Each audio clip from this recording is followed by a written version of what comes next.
Aaron Mahmoud.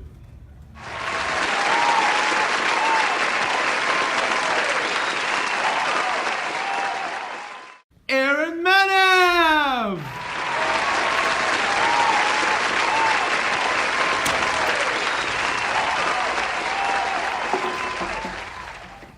Ihsan Zunoon.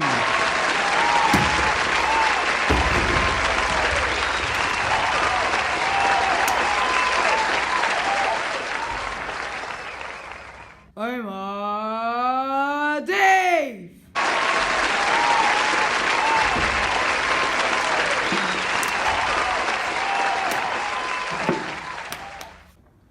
Good morning, Good afternoon, good evening, good night. and welcome to our Amity Sport Talk Show. For all of our viewers all across the world, today we have our brand new segment, Australia's Greatest Moments.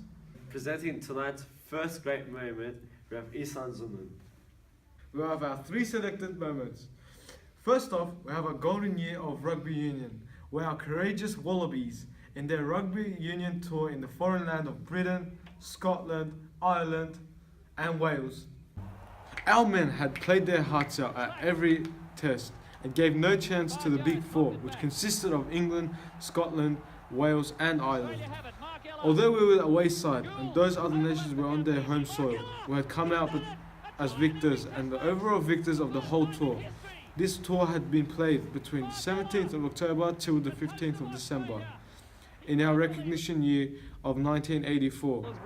And I say this because after this tour, our nation was finally recognized as a world-class rugby nation. In this tour, we had won an enormous 13 games, drew 1 and lost 4. But most importantly, had came to this tour as underdogs and left as victors. A great performance from our lads. So proud of to be an Australian. Another moment in Australian sport that helped build national identity. Tennis, the golden age of the 1960s, 70s and beyond. Australians dominated world tennis in the 1950s and 60s in a major event known as the Grand Slam tournaments. In the 1960s, men's tennis open titles were dominated by 6 Australian men: Rod Laver, Roy Emerson, John Newcombe, Tony Roach, Ken Rosewell and Fred Stoll. Between 1961 and 1970, Australian men's tennis champions won at least one singles title every year. And the final greatest moments will be presented by Aaron Mahmoud. The next moment in Australian sport that helped construct national identity is a particular innings by Kim Hughes in their 1981 Boxing Day Test. Kim Hughes, who was limping badly, blasted a century on the opening day of 1981 Boxing Day Test, which helped set up an unlikely victory for Australia against the West Indies, who were a very formidable team at the time. Even Ian Chappell, a famous Australian cricketer, called it the bravest innings he had ever seen. On a Melbourne cricket ground wicket that was playing inconsistently, Hughes limped up the crease at 3-8.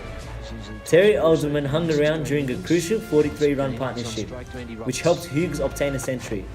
Against the West Indian pace quartet of Joel Garner, Colin Croft, Andy Roberts and Michael Roberts, Hughes stood tall and brave, hitting an unbeaten 100 as his teammates fell around him.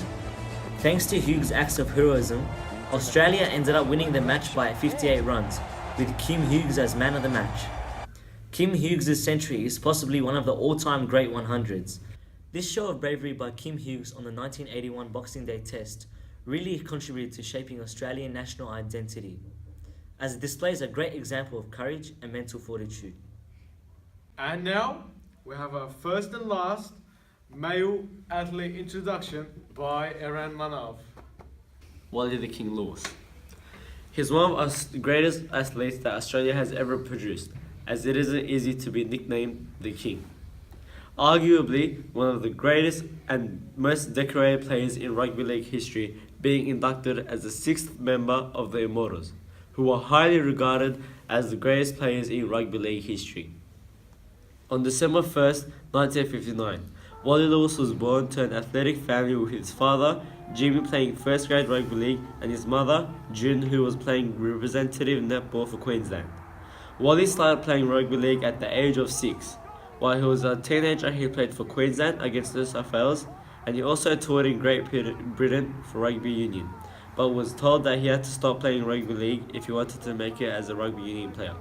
But decided rugby league was his future, and what a great decision it was, not just for him, but for rugby league for many years to come. Wally Lewis's illustrious rugby league career started at Fortitude Valley in 1978, and from there he played for Wakerford Trinity, Wynnum Manly, Brisbane Broncos, and finally ending his career at Gold Coast in 1992, playing a total of 301 games in 14 years. He represented Queensland in State of Origin 31 times and was captain for 30 of those games, winning Man of the Match 8 times, which is a record, as well as representing Australia from 1980 to 1991 and being captain from 1984 to 1989. Wally Lewis has immensely affected Australian sports. He did this just by being a great athlete, which then motivates the younger generation of Australian athletes to be like him or even better. He was the main source of Queensland domination over New South Wales, feeding a great rivalry and also dominating on the international level, showing other rugby league countries that Australia has the greatest player in rugby league. Thank you. Now presenting one of the greatest female athletes that Australia has ever produced, we have Assingment. Dawn Fraser. In Australia's sporting profile, females are most definitely never looked down upon.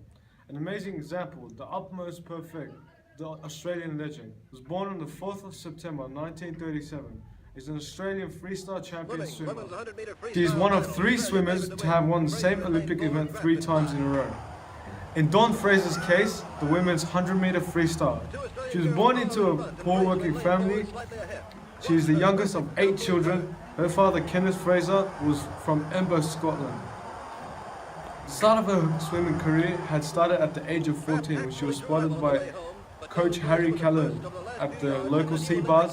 She dominated the swimming game for women in her time with the achievements of 4 Olympic gold medals and 4 silver medals from 1956 to 1964. And in the Commonwealth Games, she has won 6 gold medals and 1 silver. Dawn Fraser, what an Australian female to look up to for all you swimmers out there.